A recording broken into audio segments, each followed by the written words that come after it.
एक बात, आपको उम्मीद थी कि महाराष्ट्र और हरियाणा में इतनी प्रचंड जीत होगी भारतीय जनता पार्टी की? आप महाराष्ट्र और हरियाणा दोनों में मेरा प्रेस कॉन्फ्रेंस चला लीजिए। मुझसे ये सवाल तब किया गया था, विशेषतः गांधी परिवार की यात्रा को लेकर। तब भी मैंने हरियाणा में कहा था कि यात्रा लोकसभा में भी निकाली हारेंगे और यात्रा विधानसभा में भी निकाल रहे हैं तो हारेंगे। ऐसा क्या हुआ कि कुछ दिनों पहले लोकसभा चुनाव हुए, बीजेपी को उतनी सीटें उन स्टेट्स में नहीं मिली, लेकिन विधानसभा चुनावों में प्रचंड जीत मिल रही है? देखिए, अंततः आपको इस बात से सरोकार है कि क्या आप प्रधानमंत्री पद पर अपने कार्यकर्ता को विराजित कर पाए कि नहीं कर पाए। भारतीय जनता पार्टी ने इतिहास नरेंद्र मोदी के नेतृत्व में लिखा। ये भी सत्य है कि हाँ, जब हम सब इकट्ठे बैठते हैं, बड़े हमारे जितने भी सीनियर्स हैं वो इस बात पर चिंतन जरूर करते हैं, बताओ कहाँ क्या कमी रह गई या कहाँ हम अपनी ताकत को और बढ़ा सकते हैं, या ऐसा क्या काम है या ऐसा क्या संवाद है जनता के साथ जिसको हम बेहतर कर सकते हैं। क्या इसमें संघ का भी बहुत बड़ा रोल है? मैं संघ की प्रवक्ता के नाते कुछ बोल नहीं सकती, मैं भारतीय जनता पार्टी की ओर से भी एक कार्यकर्ता मात्र बोल सकती हूँ। जी, मेरा अगला सवाल है आपसे। आप प्रधानमंत्री मोदी जी पर एक किताब लिखी गई है जिसके लिए आप लगातार यात्रा कर रही हैं, Modi law conversation for a विकसित भारत, जो डॉक्टर अश्विन फर्नांडिस ने लिखी है।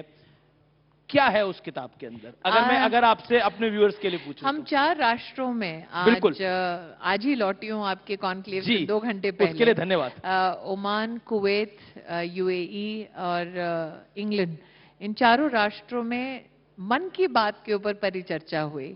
भारतीय मूल के जितने भी वहां के नागरिक थे उनसे भी, और जो उस देश के मूलतः नागरिक हैं, विदेशी हैं, उनसे भी।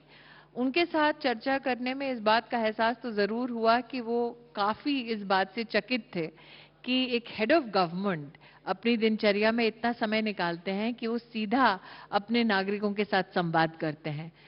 विश्व भर में ऐसा कोई भी प्रधान सेवक नहीं है और भारत के पास ऐसी भूमिका में नरेंद्र मोदी हैं। ये चर्चा का विषय कम से कम 4 राष्ट्रों में मैंने इन्हें बनते देखा।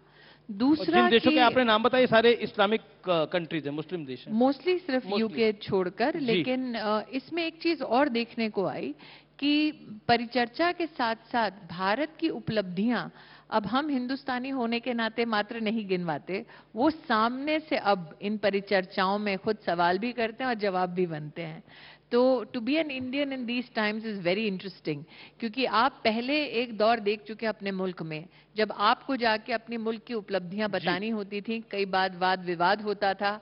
अब बढ़ चढ़कर लोग और छोटे से छोटे तबके से आए हुए लोग भी हिंदुस्तान ने क्या क्या हासिल किया है, स्पेशली कोविड के वक्त, उसको आज भी मैं चर्चा में पाती हूँ। जी, राहुल गांधी बहुत जोर शोर से जातिगत जनगणना का मुद्दा उठाते हैं। वो कहते हैं कि बीजेपी मोदी कुछ भी कर ले, हम करके रहेंगे जातिगत जनगणना। आपकी तरफ से योगी आदित्यनाथ कहते हैं बटोंगे तो कटोंगे, प्रधानमंत्री मोदी ने बोला एक रहूंगे तो सेफ रहूंगे। तो ये काउंटर पॉइंट है जो राहुल गांधी ने बोला। आप प्रधानमंत्री से क्या अपेक्षा करते हैं कि वो क्या बोले, एक ना रहो? देश का प्रधानमंत्री बोलेगा साहब कहते हैं डिवाइसिव पॉलिटिक्स है। अगर देश के प्रधानमंत्री बोलते कि बटो, तब डिवाइसिव पॉलिसी योगी बोलते हैं बटोंगे कटोंगे। मैंने कहा ना, अगर देश के प्रधानमंत्री कहते कि हम सबको विभाजित होना चाहिए, तब मैं मानती कि वो विभाजनकारी बातें कर रहे हैं। प्रधानमंत्री कह रहे हैं हिंदुस्तान और हिंदुस्तानियों को एकजुट होना चाहिए, इसमें गलत क्या है? पर ये बीजेपी का नैरेटिव है कि अगर आप जातिगत जनगणना की बात करोगे तो हम इस देश की 80% आबादी को बोलेंगे कि तुम एक हो जाओ। आपको हास्यास्पद नहीं लगता कि राहुल गांधी बात करते हैं पिछड़ों की और नरेंद्र मोदी जो स्वयं ओबीसी परिवार से हैं उनका विरोध करते हैं?